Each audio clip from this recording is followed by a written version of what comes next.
Hello and welcome you crazy people, my name is Jay, and in this video, well, we're just going to talk about the news that Daybreak Games have been bought by a company called EG7. Now, you might recognise Daybreak Games because they are currently responsible for the DC MMO, Lord of the Rings MMO, and Dungeons and Dragons MMO. So they're the ones who are currently looking after them. I don't think they made those, but they're responsible for them. They are the original IP creators of Everquest, H1Z1 and PlanetSide. So if you play any of these games, you might be interested in this news. If you don't, you still might be interested in this news because there could be an upcoming Everquest game or maybe an untitled MMO game that we don't really know. Now, I will say I don't know too much about EG7, never really heard of them. Apparently they bought the company that made the MechWarrior games, but Daybreak Games used to be called Sony Online Entertainment back in the day, and then they got sold and all that kind of stuff, and they ended up as Daybreak. But now they've been sold yet again to this company called EG7. And as I said, one of the key things here is the IP Everquest, and we'll talk about that in a minute. But yeah, they've been sold for I think 300 million.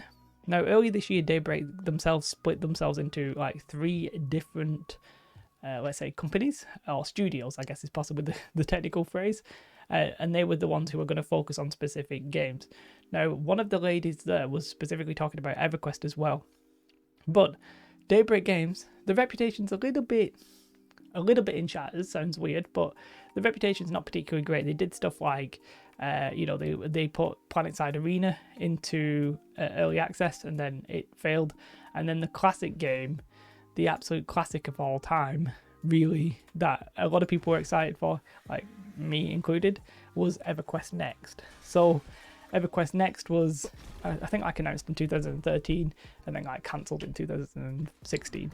It really interesting in a sense because it had 2 sort of key systems. One was like a destructible world, fine, and the other sort of reminds me of the node system from Ashes of Creation. So it had this idea that on your server would be different from like some other people's servers, because, you know, let's say you killed all the orcs or goblins in an area, then maybe they would regroup somewhere else and attack many months later.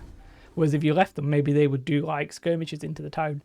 Sort of reminds me of the node system from Ashes of Creation, both sort of trying to achieve essentially a storyline dedicated to your specific server, which I quite like. And the destructible terrain was quite cool. Anyway, it got cancelled.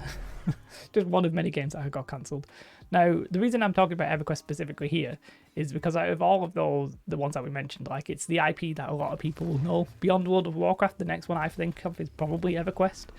And so the lady, I can't remember her name, so do forgive me, but the lady who's in charge of the studio was talking about Everquest earlier this year, and she was saying stuff like, you know, we're probably working on something.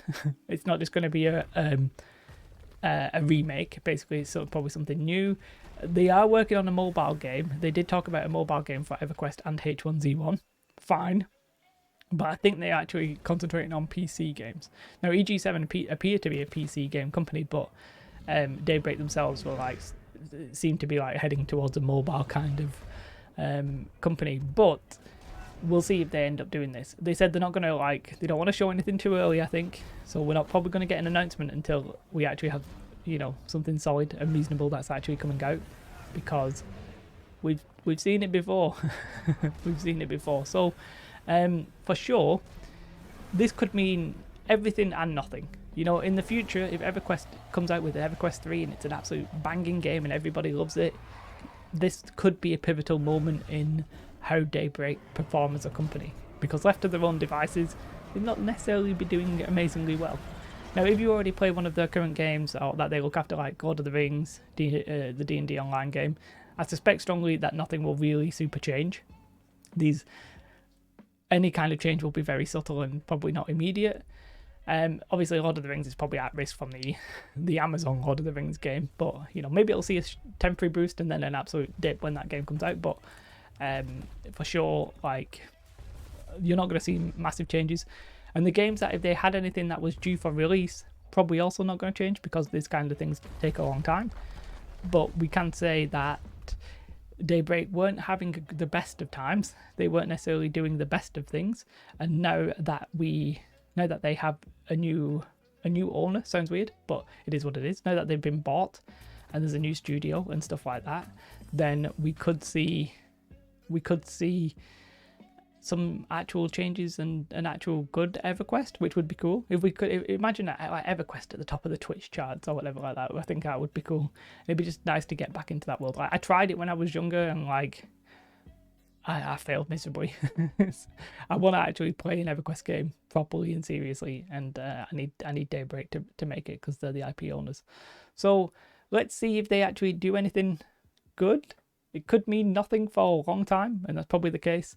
But I would very much like to see a good EverQuest game. Have a most beautiful day. Like and subscribe. Goodbye.